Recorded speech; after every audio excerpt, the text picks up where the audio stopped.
good to see you all. I know we're not the first ones talking about what currently happens with all the market conditions and how this affects founders and the funding environment. Quick introduction about myself and then about my guest. My name is Fabian. I'm running a founder-centric podcast called Unicorn Bakery. And that's why we're talking today about what it currently takes to make proper strategic decisions in a market environment where you're like in an early stage funding gap sometimes. My guest is Bastian Krautwald, and he's running two products. One is market leader in Germany for study financing called Deine Studienfinanzierung. And it's a profitable case. It's a solid product. And then he built a fintech and banking play on top. And we will also talk about how this affects the different products and different strategic decisions. So, Basti, good to have you here on stage with me. First question to dive right in to everything is, how does the current market environment, where we all know that it's a very tough one, affect your decisions as a founder and especially you running two different products in two different stages of their life cycle? Yes, thanks for having me. I think you already corroborated 80% of my hypothesis. So more or less, as one founder owning two different products and two different stages, when you come up and see that probably funding environment, right, gets drier and drier, you need to elaborate which opportunities does exist, right? We have one product with 200,000 students being profitable on a month-per-month basis, generating a couple of millions in revenues. And on the other side, they make the decision that we want to build a banking app, right? Full funding needed, probably a couple of 10 millions just for building up this infrastructure. All the installment costs are quite high. So one very, very big bet that you can build on top of a profitable business and one profitable business. And then crisis, or you feel that the development is coming up in the market, made me thinking like, how do we probably separate teams even more? How do we need to adjust on the business model side? And I think the summary is quite often the same, right? You should go for cash. I think that's common sense. That's the knowledge that you have. What secures your cash, and on the other side, probably what increases your revenues. And having a look at the profitable business like study financing, for us, it was quite sure that we need to somehow increase the margin, the EBIT margin, that we are getting much more profitable. And on the other side, having a very cash-heavy business on the banking side, I think the quote was coming from one of our leading investors, Lars Jörno from EQT. He was saying like, and I think that's a quite rational approach, start the de-investing in these other areas, right? And de-investing on our side meant that we needed to more or less decrease the team size. We needed to evaluate much faster how we can generate revenues, obviously being profitable on a unit economic side. And something that we discussed earlier, even if you recognize that all your unit economics are much, much better than the market, right? We come up and like evaluate all the funding situations, and we understood that customer acquisition cost of probably 5 up to 7 euro is much, much better on the banking side. But anyway, you need to de-invest. You need to decrease the team size because it's probably not affordable anymore.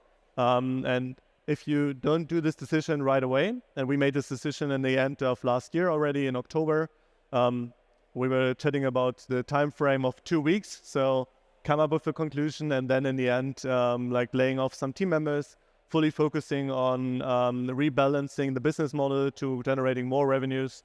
And long story short, like one founder, and on this perspective, two different products with completely different conclusions. One, just try to increase the margin, even investing more on the team side. That's crazy because we saw opportunities to improve.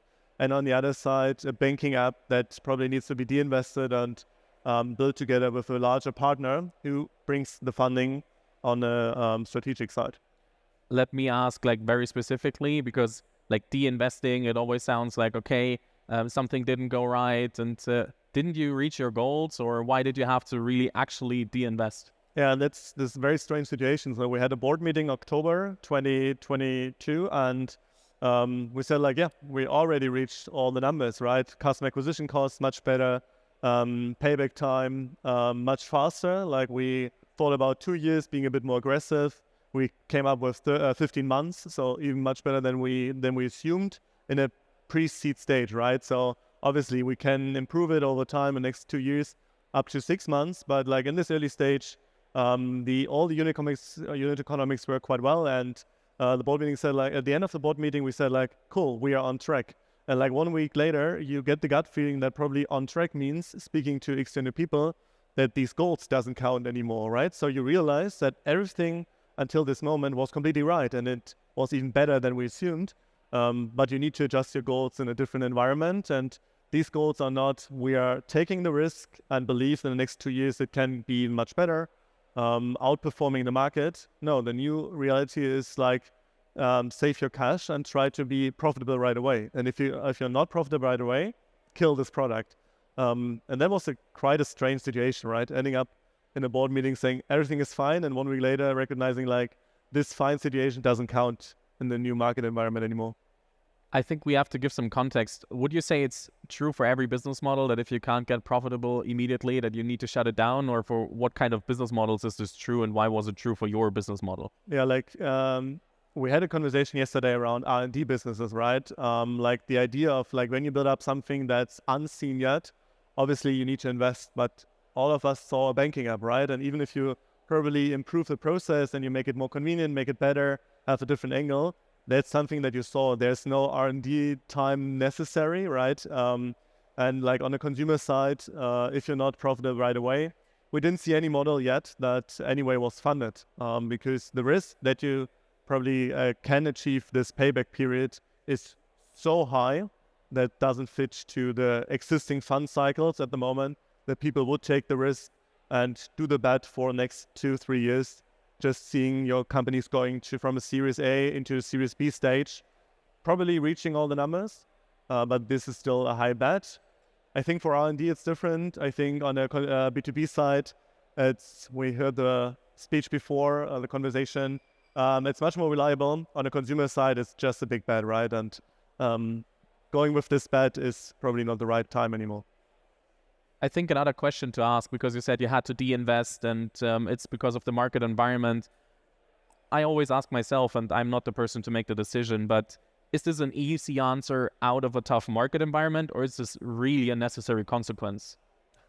I think that the baseline is a very necessary consequence that you should have anyway, right? So having a look at unit economics and give an understanding how you probably can be profitable per customer is something that you should assume. We had a couple of years now where the tolerance was just there to invest 2, 3, 4 years, achieving probably the results that you want to see now after a year. So more or less, I think the foundational questions are simply the same, but they were just more diluted before, right? They were just more diluted by the amount of cash available in the market and the acceptance to invest even more after a certain time frame. So more or less the baseline didn't change, but from our point of view, we came back on the very aggressive product, from a very aggressive product side, and understood that probably build it now is not the right timing, because the tolerance to cover this time is not available anymore. So I think it's not just like out of the question, it just forces you to make this decision even faster, because over time, do it in 6, 7, 8 months is not an option, right? Otherwise you cash out and then you risk 2 major products instead of like just a major app. You mentioned you had the board meeting, everything was fine, you ticked all the boxes, everything was on track, and then you 1 week later realized, oh shit, we have to change something. How do you communicate this to the stakeholders? When do you talk to the board? When do you talk to the team? And how do you get all of them on track to communicate such a decision that's completely different from what you said a week ago in the board meeting? Yeah, and I think first of all, full transparency is like key, right? So you like the week way later is the example of getting external signals, right? You every day elaborate on opportunities. Is it fundable? You discuss with external advisors, and more or less the signal that you get is we didn't see that this will be invested in the market anymore. And from my point of view, that was just necessary quickly to be fully transparent and make transparent that even all the perspectives were right. We are wrong right now, and let's discuss it. And what we did is like a 4-hour session with the necessary advisors, with the necessary shareholders, and discussed all the opportunities, right? The opportunity to make a pivot, the opportunities to generate revenues faster, the opportunity to like just probably stop right now immediately and go double down on the one product. I think that was the necessary conclusion, right? That you need full transparency. We communicate immediately to the most important shareholders, and then you try to find a solution with your team, because the team is also infected, right? And saying that probably stop whatever you build now. We need to evaluate together and find a solution together now. Was quite important to make everybody encouraging in this process, right? And that's what we did. Full transparency to the, you said, most important stakeholders, in this case, shareholders and the employees that wants to go on this mission together with you. That's what we did. And in the end, I think the most helpful thing, because everybody reacted quite fast, helped us in adjusting. And adjusting in our case means narrow down their own banking product to the core and find a strategic partner at the moment. That's what we do. So what was their initial response? Because I can imagine a week before I hear, or everything's on track.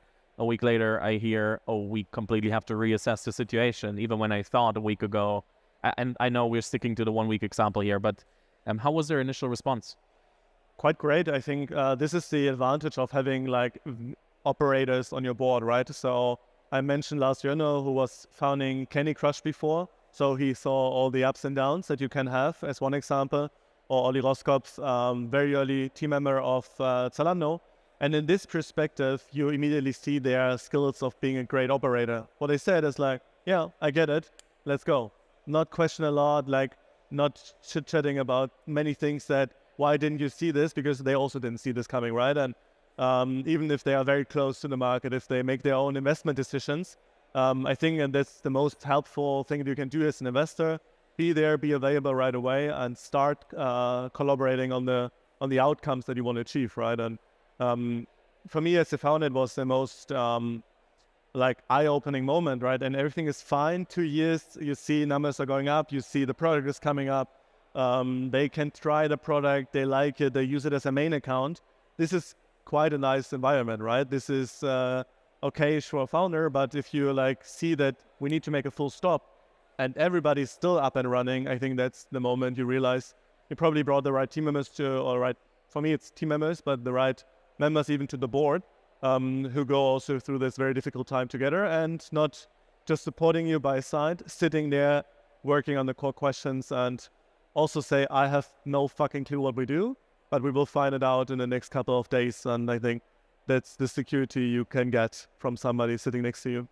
How was your personal journey with that? Because I can imagine building the company for a few years and then the new product for 2 years, and then from one day to another, you have to decide, okay, shit, we have to change everything that we wanted to do. How was the personal journey with that? How did you go through the process, and what were the ups and downs in that time? Quite simple, because as a founder, you're like always driven to like succeed with your solution, right? And like in this case, you're looking for a solution to just move on fast and make a decision fast. And I think it's much more difficult, and probably it's my attitude, but it's much easier to like just act, right? And make a decision, make a quick decision when you have enough signals. So for me, it was like a process of 2 days, then calling everybody who was important. And we make a decision after 10 minutes being in a call, and then execute it 10 days later. So from having no clue to being executed with 25 people back in these days, it was like very fast, but I think the necessary speed to be still alive, right? And not just alive, being well equipped to go through a crisis and make stronger decisions. Yeah, honestly, I think it's something that a lot of founders are like, they are tied very strongly to their businesses, and also emotionally very tied to the businesses. So it's sometimes super hard to make these decisions, even if you want to. So it's not easy for everyone to. And we like the journey was always the same, right? Study financing, and then a banking solution, and there was a solution before, and probably there's a solution in between. I never had this emotional attachment to like a product. Like it was more like building a solution for a problem that I see. And if the problem was blurry and you just assume that there will be a solution necessary, and you find out nobody needs it, that's fair, right? Then go on and like evaluate what did you see wrong, and adjust and try to figure out probably why you had this blurry view on a solution and were stick to a solution, but the problem is much more important. And this was the same situation that you have with your product, like that you believe your product is the solution to a problem. In this case, the problem is that probably at some point you don't get the funding, and that's much harder for everybody to understand this in a couple of days instead in a couple of months, right? And you have the time to adjust your business. So for me, it was always a win because you have the abilities to move and not like you're stuck because like now it's the last day and you recognize too late, right? I think that was much more helpful for me, and also fulfilling, to be very honest, because in a tough time you make a tough decision, but I think this is how you grow personally and how the company can grow over time.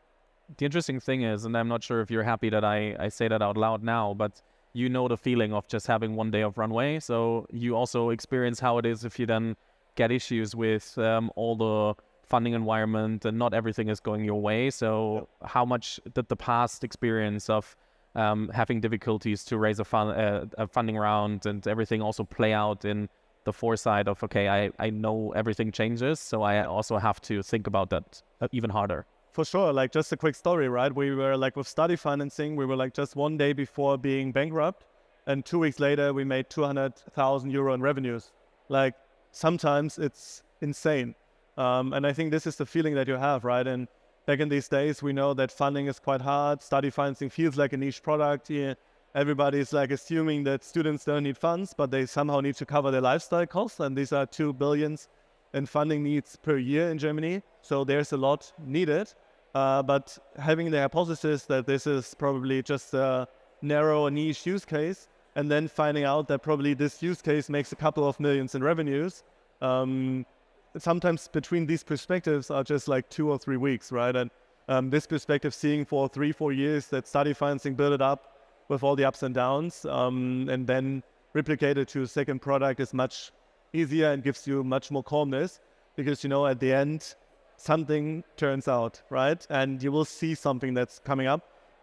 Just you need to run and make decisions and be persistent to push it further.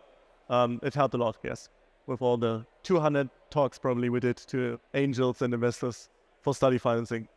One last question, because we're running out of time, sadly, but if you want to leave the audience with a guide on how to assess the current situation, what questions do I as a founder have to ask myself to understand where if I'm on track for the new environment or if I'm not on track? I think the question that I ask always myself before we started study financing is, am I honest to myself? Because quite often you have enough knowledge and enough indicators to figure out that probably something is on the right path, on the wrong path, right? You understand that your goals work out, but you still have a gut feeling something is blurry, or you have a gut feeling that why is everybody reacting to crisis, but we didn't do it yet, right? And the question that helps me always, and I do a diary once a week, asking this question, saying, am I honest to myself, and where do I try to hide things for just accepting the situation on a low energy level that, yeah, things are going on? Because not being honest to yourself and find out takes you so much energy to cover and to change and to adjust. And I think this is the most helpful question, because quite often, even if you believe in business decisions, you're not, or I think in even any other perspective, you're not fully honest to yourself. And this helps out to, I think, stay on track and be successful over time. Amazing. Thank you, Basti. And one last addition for everyone thinking, who are these 2 young peeps up there? Both pictures are 5 years old. So we're getting older. Good to see you, but a bit differently. Thank you. Thank you very much.